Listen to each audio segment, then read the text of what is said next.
9월 23일 수요일 새벽 예배 다 같이 사도신경으로 신앙 고백하며 시작하겠습니다.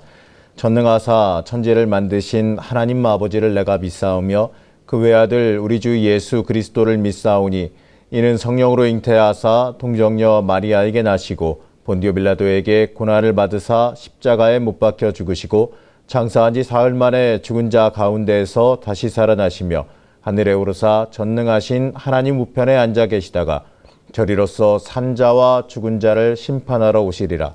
성령을 믿사오며 거룩한 공예와 성도가 서로 교통하는 것과 죄를 사하여 주시는 것과 몸이 다시 사는 것과 영원히 사는 것을 믿사옵나이다. 아멘. 오늘 우리에게 주신 하나님의 말씀은 창세기 11장 말씀 구약성경 12페이지의 말씀입니다. 제가 봉독해 드리겠습니다. 온 땅의 언어가 하나요 말이 하나였더라. 이에 그들이 동방으로 옮기다가 신할 평지를 만나 거기 거류하며 서로 말하되 자 벽돌을 만들어 견고히 굽자 하고 이에 벽돌로 돌을 대신하여 하며 역청으로 진흙을 대신하고 또 말하되 자 성읍과 탑을 건설하여 그 탑 꼭대기를 하늘에 닿게 하여 우리 이름을 내고 온 지면에 흩어짐을 면하자 하였더니 여호와께서 사람들이 건설하는 그 성읍과 탑을 보려고 내려오셨더라. 여호와께서 이르시되 이 무리가 한 족속이요 언어도 하나이므로 이같이 시작하였으니 이후로는 그 하고자 하는 일을 막을 수 없으리로다. 자 우리가 내려가서 거기서 그들의 언어를 혼잡하게 하여 그들이 서로 알아듣지 못하게 하자 하시고 여호와께서 거기서 그들을 온 지면에 흩으셨으므로 그들이 그 도시를 건설하기를 그쳤더라. 그러므로 그 이름을 바벨이라 하니 이는 여호와께서 거기서 온 땅의 언어를 혼잡하게 하셨음이니라. 여호와께서 거기서 그들을 온 지면에 흩으셨더라. 셈의 족보는 이러하니라. 셈은 100세 곧 홍수 후 2년에 아르박삿을 낳았고 아르박삿을 낳은 후에 500년을 지내며 자녀를 낳았으며 아르박삿은 35세에 셀라를 낳았고 셀라를 낳은 후에 403년을 지내며 자녀를 낳았으며 셀라는 30세에 에빌을 낳았고 에빌을 낳은 후에 403년을 지내며 자녀를 낳았으며 에빌은 34세에 벨렉을 낳았고 벨렉을 낳은 후에 430년을 지내며 자녀를 낳았으며 벨렉은 30세에 르우를 낳았고 르우를 낳은 후에 209년을 지내며 자녀를 낳았으며 르우는 32세에 수룩을 낳았고 수룩을 낳은 후에 207년을 지내며 자녀를 낳았으며 수룩은 30세에 나홀을 낳았고 나홀을 낳은 후에 200년을 지내며 자녀를 낳았으며 나홀은 29세에 데라를 낳았고 데라를 낳은 후에 119년을 지내며 자녀를 낳았으며 데라는 70세에 아브람과 나홀과 하란을 낳았더라. 데라의 족보는 이러하니라. 데라는 아브람과 나홀과 하란을 낳고 하란은 롯을 낳았으며 하란은 그 아비 데라보다 먼저 고향 갈대아인의 우르에서 죽었더라. 아브라함이 나홀과 장가들었으니 아브라함의 아내 이름은 사레며 나홀의 아내 이름은 밀간이 하란의 딸이요 하란은 밀가의 아버지이며 또 이스가의 아버지더라. 사레는 임신하지 못함으로 자식이 없었더라. 데라가 그 아들 아브람과 하란의 아들인 그의 손자 롯과 그의 며느리 아브라함의 아내 사레를 데리고 갈대아인의 우르를 떠나 가나안 땅으로 가고자 하더니 하란에 이르러 거기 거류하였으며 데라는 나이가 205세가 되어 하란에서 죽었더라. 아멘. 할렐루야. 오늘 하루도 하나님께 맡기며 승리하시는 주의 자녀들 되시기를 축복합니다. 오늘 우리가 함께 보는 11장은 10장과 함께 이 창세기 전반부를 마무리합니다. 이제 이후로는요, 이스라엘 민족의 출현을 예고하는 이제 아브라함이 등장하게 되죠. 자, 11장은 아브라함부터 시작되는 이스라엘의 역사와 그 전에 인류 초대사를 이어주는 역할을 합니다.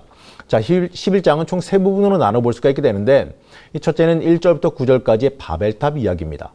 자, 인간이 하나님으로부터 벗어나기 위해 쌓았던 악행의 이야기입니다. 그리고 두 번째는 10절에서 26절까지 노아의 아들 중에 셈의 족보가 다시 등장합니다.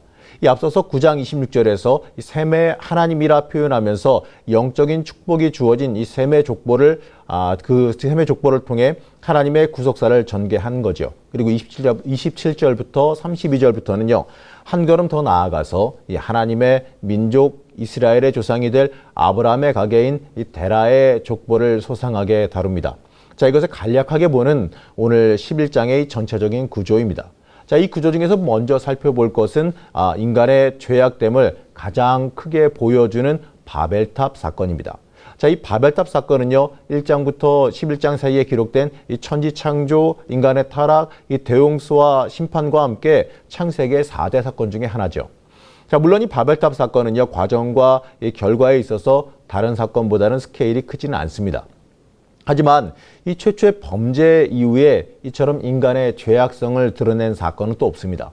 이 죄악으로 인해서 이 대홍수 심판을 겪은 지 그리 오래되지 않은 인간들이 다시 하나님을 정면으로 대적하는 큰 죄악을 저지른 사건입니다. 하나님께서는요, 널리 퍼져 번성하며 온 땅을 하나님의 나라로 만들어 가기를 원하셨는데 오히려 이 한 곳에 모여서 인간을 높이기 위한 탑을 쌓은 사건이지요. 자, 이것은 하나님을 대적하는 심각한 사건으로 봐야 합니다.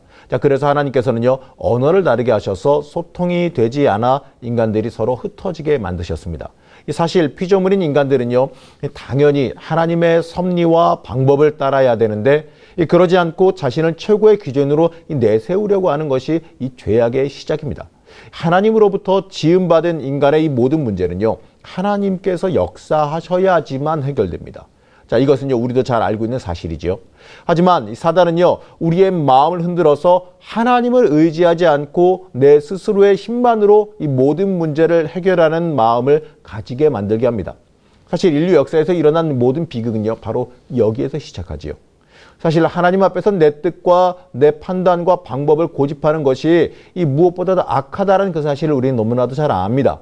하지만 그럼에도 불구하고 내 욕심과 내 생각이 앞서는 것이 참 안타까운 모습이지요. 하지만 오늘 말씀에서 하나님께서는 이러한 죄악을 인해서 다시는 멸망하려는 것을 막으시려고 언어를 다르게 하셔서 그들을 다 흩어버리셨습니다. 자, 인간이 하나 되어 소통하니 스스로 높이려 하려 하고 계속된 범죄함에 연합함에 빠져들려 했기 때문에 그들을 흩어버린 겁니다. 여기서 우리는 이러한 흩으심을 갖다가 물론 징계이긴 나겠지만 이 분노의 징계라기보다는 우리를 보호하시기 위한 하나님의 사랑이요 또 하나님의 돌보심으로 읽을 수 있어야 합니다. 자, 우리가 사실 인생을 살아가면서 이러한 일을 만나는 경우도 있습니다. 때때로 우리에게는요, 어려움과 고난이 이러한 경우일 때도 있다는 걸 알아야 합니다. 어떤 경우에는요, 일부러 어려움을 주시기도 합니다. 고난을 주십니다. 바로 우리가 이 하나님을 떠나지 못하게 만들기 위해서입니다. 우리의 죄악이 더 깊어지지 않게 만들기 위해서입니다. 자, 그렇기 때문에 우리는 이 고난의 순간, 이 어려움의 순간에 먼저 하나님의 섭리하심이 무엇인지를 살펴봐야 할 것이고 그 고난과 어려움만 바라볼 것이 아니라 내가 그 순간까지 하나님의 사람으로 바르게 서 있는지에 대한 부분도 돌이켜봐야 합니다. 그럴 때에 이 고난을 통해서요, 오히려 우리가 복된 가계를 하나님의 가문을 이루어 나갈 수가 있게 됩니다.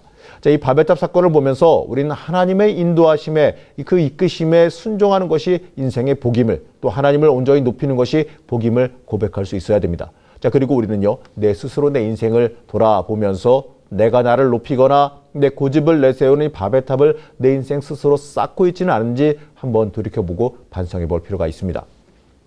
자, 이제 10장에서도요, 이 족보는 충분히 봤는데 11장에서 또 다른 족보를 만나게 되죠. 자, 10장에서 틀림없이 노아의 첫째 아들인 셈의 족보를 봤습니다. 자, 그런데 여기서도요, 또 셈의 족보가 나옵니다. 물론 다른 점이 있는데 10장은 셈의 후손들이 이룬 민족들에 대해서 다루고 있고 11장은 이 셈의 자손 중에 장자인 이 아르박사스의 직계에 대한 족보를 다룹니다.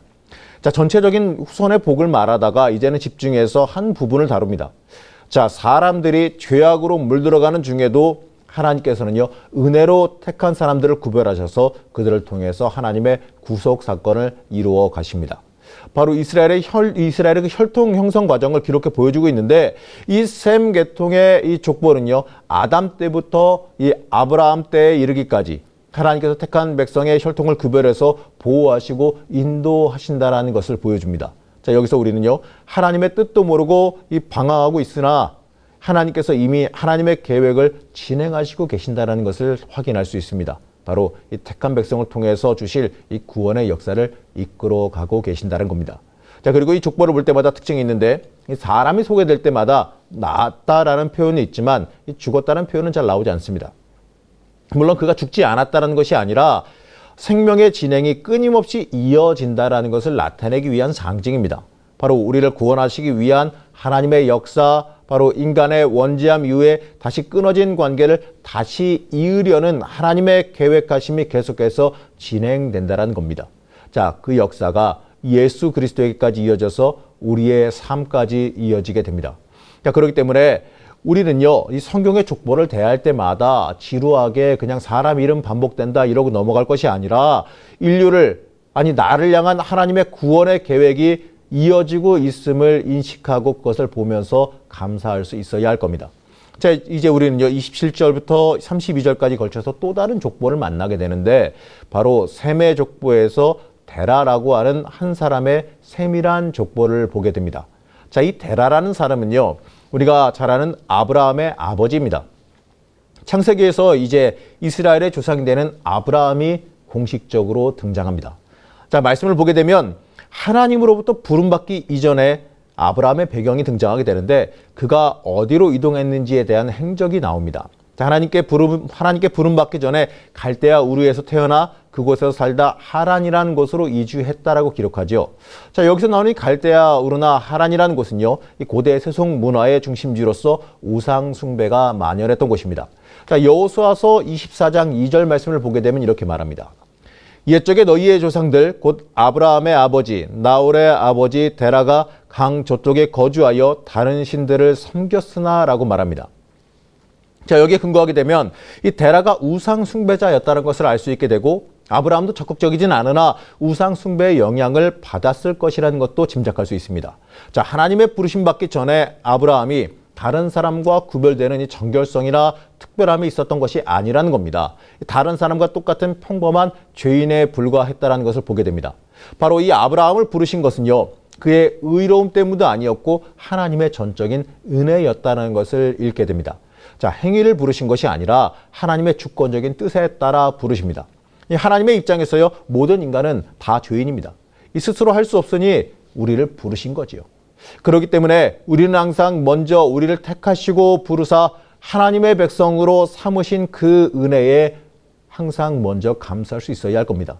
그리고 우리가 하나님 앞에서요, 내 자신을 높이거나 내세우거나 내 의견을 내세우는 것이 그런 것이 얼마나 어리석은 일인지도 깨달아 알아야 합니다. 그리고 또 봐야 될 것은요, 하나님이 아브라함을 부르신 이유가 무엇인지에 대한 것이지요. 자, 하나님께서 죄인인 아브라함을 준비시키시고 부르신 것은 하나님의 뜻대로 모든 인류를 구원하시기 위해서입니다. 그러기 위해서 이 죄악 중에 있는 그를 불러내셨습니다. 마찬가지로 우리도요, 죄악에서 하나님께서 불러내셨습니다. 바로 나를 통해서 하나님의 뜻을 이루기 위해서 불러내셨습니다.